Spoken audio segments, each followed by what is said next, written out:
sobre a necessidade desse avivamento pessoal. Porque, irmão, antes de todo avivamento geracional, é necessário que haja um avivamento pessoal. Tudo que Deus fez em toda geração, você vê Azusa, você vê o avivamento em Pentecostes, Atos 2. O que foi Atos 2? Foi uma série de indivíduos que se uniram para buscar uma resposta dos céus. Estavam todos reunidos em um só lugar, até que veio sobre eles. Ou seja, antes de haver aquele avivamento geracional, cada um precisou passar por um avivamento pessoal. O problema é que é muito fácil a gente achar que Deus vai fazer a partir de estádios lotados ou igrejas lotadas, quando na verdade Deus vai fazer a partir de o meu interior completamente cheio. Quando eu terceirizo algo, seja um problema ou seja um avivamento, eu não quero me envolver tanto na construção daquilo que vai ser feito. Por quê? Porque eu olho para fora e eu acho que está todo mundo fazendo. Você já ouviu um ditado? Ele é bem... Lá em Cabo Frio, pelo menos a gente usava, mas eu não sei se ele só existia em Cabo Frio, ou se alguém já ouviu ele aqui, mas... Cachorro que tem 2 donos morre de fome. Já ouviu esse ditado? 3 pessoas devem ser lá de Cabo Frio. Você é da onde, Cabo Frio? Não, pastor, eu passava o Carnaval Iguaba direto, já ouvi isso daí por lá.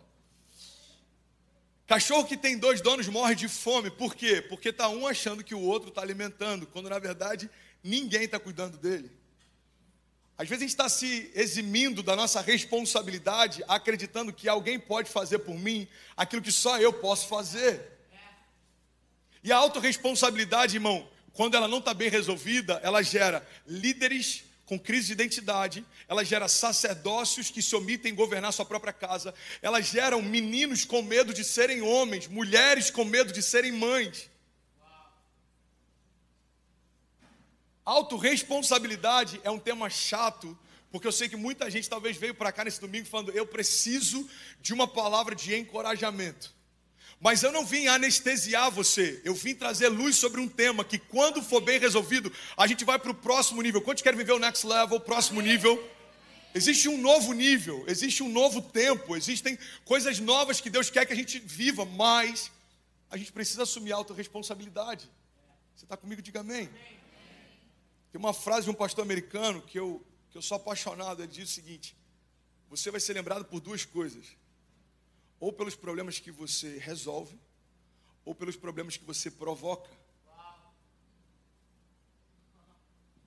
It's true. É a grande verdade. A gente não vai ser lembrado por nada além daquilo que a gente resolve ou daquilo que a gente provoca. Você quer um exemplo? Todo herói da fé foi um resolvedor de problema. O que Davi fez? Davi resolveu um problema. Primeiro resolveu o problema do rei. Ele tocava a harpa e Saul ficava mais calmo para dormir. Depois ele resolve um problema da nação. Ninguém tinha coragem de desafiar aquele gigante. Então ele assume a responsabilidade e fala, ninguém? Então tá bom, deixa que eu vou. Sabe essa unção de Romário na hora de bater pênalti no final de campeonato? Eu sinto que falta isso um pouco na gente de vez em quando. A gente às vezes está tão politicamente correto, até na nossa jornada de fé, que nos falta um pouco desse posicionamento do tipo, deixa porque eu sei o que eu carrego, eu sei a promessa que eu tenho, e eu sei que não é esse gigante que vai me parar. Enquanto está todo mundo discutindo o que fazer para resolver aquele problema, Davi resolve. Às vezes a gente está muito preocupado em administrar problema. Declara junto comigo, diga, problema não se administra. Problema se resolve. Tem muito casamento em crise de anos, porque há anos você está tentando administrar um problema. Tem gente que tem crise ministerial há anos, porque há anos está tentando administrar um problema. Irmão, você não foi chamado para administrar problemas, você foi chamado para resolver problemas. Davi resolveu um problema do rei, depois resolveu um problema da nação. Você quer outro exemplo? José. José é levado preso. E aí então ele começa a administrar as coisas de Potifar, e tudo que é colocado na mão dele prospera. Então ele resolve um problema de Potifar, depois ele é levado cativo de novo, e ele começa a ter as revelações dos sonhos do copeiro e do padeiro, e aí ele resolve o problema daqueles homens. E aí, em algum momento, ele é lembrado, até que ele é levado a Faraó, ele resolve o problema de Faraó. Você percebe que a jornada de fé é como uma espiral, a gente está sempre fazendo a mesma coisa, mas cada temporada no nível mais alto. Quem resolve o problema do padeiro vai ser levado em algum momento para resolver o problema do Faraó. E quando você resolver o problema de quem governa, você se torna um governante também. O problema é que quem não assume autorresponsabilidade quer se vitimizar, ao invés de governar o que deveria. Se José permanecesse na cadeia reclamando dos irmãos, jamais teria se tornado canal de provisão sobre os irmãos lá na frente. A Bíblia diz que quando os irmãos, anos depois, vão pedir socorro no Egito, quem está governando sobre toda a provisão? Alguém me ajuda aí, gente? José. E olha que chave poderosa, vocês estão comigo ainda? Amém. Quando os irmãos de José chegam, José olha e reconhece de longe. Mas os irmãos de José nem de perto o reconhecem. Por quê, pastor? Porque é isso que caminhar com Deus faz. Os irmãos de José não caminhavam com Deus, então nada mudou, mesmo anos depois. Mas José, por caminhar com Deus, já estava tão diferente que se tornou irreconhecível. Irmão, a jornada de fé precisa nos tornar irreconhecíveis. Isso não tem a ver com fingirmos quem somos, mas tem a ver com nos tornarmos diferentes de quem éramos. Tem amigos que olham para mim hoje, mandam mensagem e falam: mano, você está irreconhecível. Glória a Deus por isso. Porque era você que limpava meu vômito quando a gente saía das festinhas. Agora eu estou orando para abençoar você, porque você está em crise de identidade. Mano, você está muito diferente. Eu recebi testemunhos. Eu recebi um testemunho de uma menina que estudou comigo em Juiz de Fora e ela foi curada de AIDS. Então alguém que está com você numa open party agora está dizendo: você foi usado de alguma forma para me abençoar. É isso que caminhar com Deus deve fazer. Mudança, transformação, mudança de mente. E é por isso que eu uso esse termo avivamento pessoal. O que é avivamento? Avivamento na origem da palavra significa aia, ou seja, é trazer de volta à vida aquilo que estava morto. Então o avivamento pessoal é Deus trazer de volta à vida aquilo que estava morto no André. E quando eu entendo que agora eu não preciso mais de favor, mas eu me tornei um canal de favor, eu não fico pedindo, mas eu começo a liberar. Foi o que eu tentei ministrar na oferta, mas 90% de nós fecha o coração. Por quê? Porque quando a gente ouve isso, parte de um pressuposto que alguém precisa do que eu tenho e está me pedindo para dar. Ah, irmão, pega essa chave. A linguagem de Deus sempre foi a partir do partir. Você quer um exemplo? Os discípulos no caminho de Emaús estão andando do lado de Jesus e não percebem que era Jesus. Eu vou correr muito porque a gente tem 5 chaves para liberar aqui hoje. Você está comigo? Amém? Então, se eu falar rápido, me perdoa, mas eu creio que existe algo de Deus para essa manhã.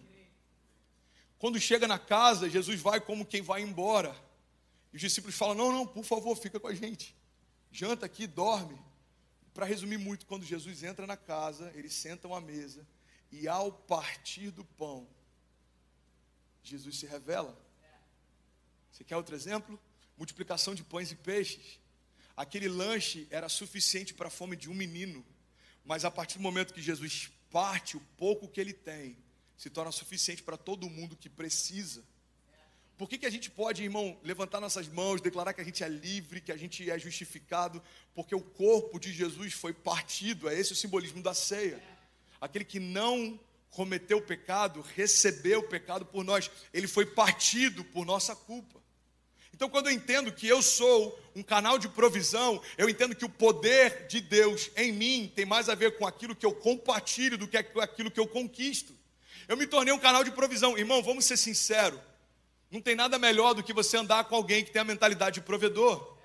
Não, deixa que eu pago. Não, fica tranquilo. Não, é um prazer. Não, que isso, você é meu convidado. Eu amo andar com pessoas assim, mas eu quase nunca sou essa pessoa. Isso tem transicionado nessa nova estação. Eu preguei sobre isso no meu aniversário. Eu já fluí nessa porção de unção apostólica, plantando igrejas. Eu amo isso. No ano passado, a gente fluiu muito no profético. Milagres de cura, milagres. No início da igreja, a gente fluiu com uma porção evangelística, novos começos o tempo inteiro, famílias vindo para Jesus. Agora eu sinto que a estação que Deus quer imprimir em mim em mais profundidade é com a unção pastoral. Eu quero ser mais paternal. É um exercício para mim. É fácil com os meus filhos, não é tão simples com quem não faz parte da minha casa. Por quê? Porque com a visão apostólica você quer empreender, multiplicar, avançar, mas com a visão pastoral você precisa olhar para dentro. Às vezes diminuir a velocidade para que aqueles que não estão correndo tanto te acompanhem. É um exercício para mim. Eu estou abrindo meu coração aqui, porque eu creio que se não tem vulnerabilidade no púlpito, não tem verdade na nossa mensagem. Amém? Amém. Então o que acontece? Dentro disso, uma das coisas que eu estou percebendo Jesus mudar uma chave drástica dentro de mim, é que eu estou tendo mais alegria de dar do que expectativa em receber. Então tem sido comum, toda semana eu saio de casa e eu fico olhando o que não é mais meu aqui. Então eu sou apaixonado por relógio, eu devo ter uns 20 relógios, mas a América facilita a gente ter relógios, amém? Alguém pode dizer glória a Deus? Ok. Aqui é loucura, irmão. Aqui é loucura. Eu lembro que meu pai, quando era mais novo, ele falava, uau, Bulova, filho, Bulova, Tag Heuer, Bulova. Eu falava, cara, eu achava que o Bulova era no patamar de um Patek Philippe, de um... Você compra um Bulova por $600. Bulova era o sonho de consumo do tipo, um dia, se eu for um executivo de uma multinacional, eu vou comprar um Bulova, eu vou mandar pro meu pai. Pai, cheguei lá. Aqui você consegue comprar no outlet. Mas enfim, fechando esse parênteses dessa loucura que é esse consumismo aqui na América. Qual tem sido a minha alegria? Cara, esse relógio eu nem usei. Eu boto no case, eu limpo ele todo. Mano, pra você. Esse tênis eu nem usei, pra você. Eu tinha comprado uns 2 pares de tênis que eu deixei no armário aqui da sala, porque numa emergência eu posso usar. Tem dias que não dá tempo nem de ir em casa tomar banho. É por isso que às vezes a gente só dá um high five e não te abraça, ok? Era uma piada, mas às vezes é verdade. E aí, pega essa chave. E aí eu nem cheguei a usá-los, eu já senti prazer em abençoar. Por que você está falando sobre isso, pastor? Porque eu creio que quando a gente se enxerga como um provedor, as pessoas começam a ter prazer de estar ao nosso redor. Não porque você vai ser o rei do camarote, ok? Não é porque você vai pagar a conta sempre. Mas porque você entendeu quem você é. É prazeroso andar próximo de alguém que sabe quem é. Você está comigo ainda?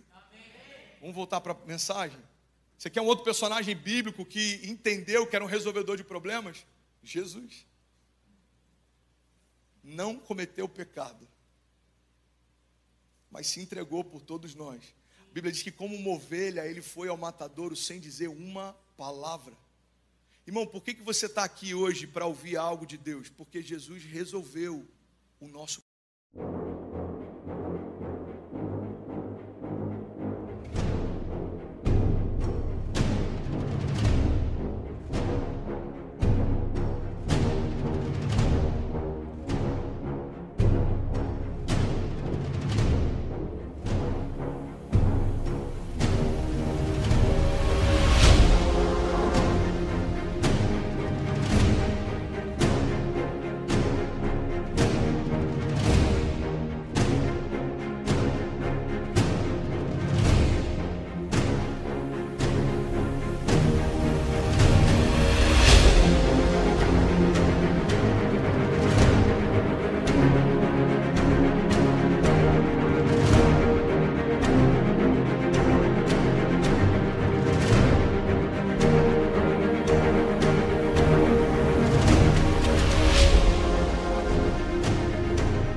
Antes da entrega de Jesus, a gente não podia nem ter acesso à presença de Deus. Na antiga aliança, quando a presença de Deus se manifestava de forma visível, o homem era fulminado por conta do seu pecado.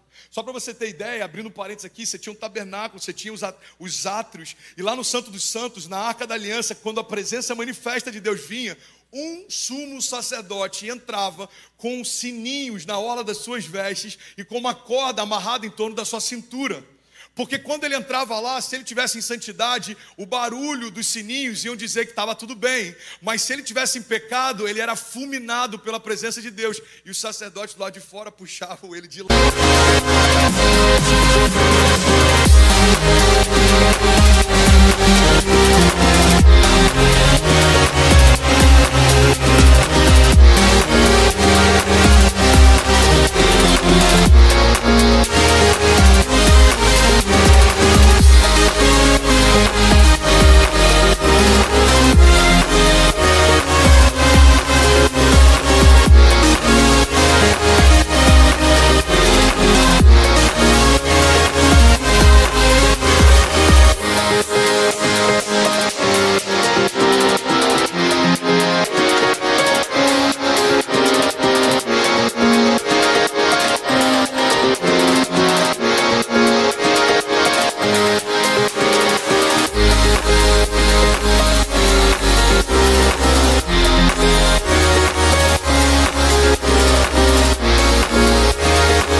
Agora a gente pode levantar nossas mãos e declarar o nome dele com autoridade, com liberdade. Milagres acontecem quando a gente se une. Por quê? Porque Jesus resolveu o problema de toda a geração. Você está comigo ainda? Diga amém. Então eu quero falar um pouco sobre autorresponsabilidade, irmão. Todo herói da fé resolveu um problema. Agora a gente está querendo que alguém resolva os nossos. A gente vem para um culto esperando que o pastor libere uma palavra que vai resolver o nosso problema. Não, eu só quero lembrar de algo que você já carrega e talvez possa ter esquecido. Meu papel aqui, irmão, é para que Deus traga à nossa memória aquilo que nos dá esperança.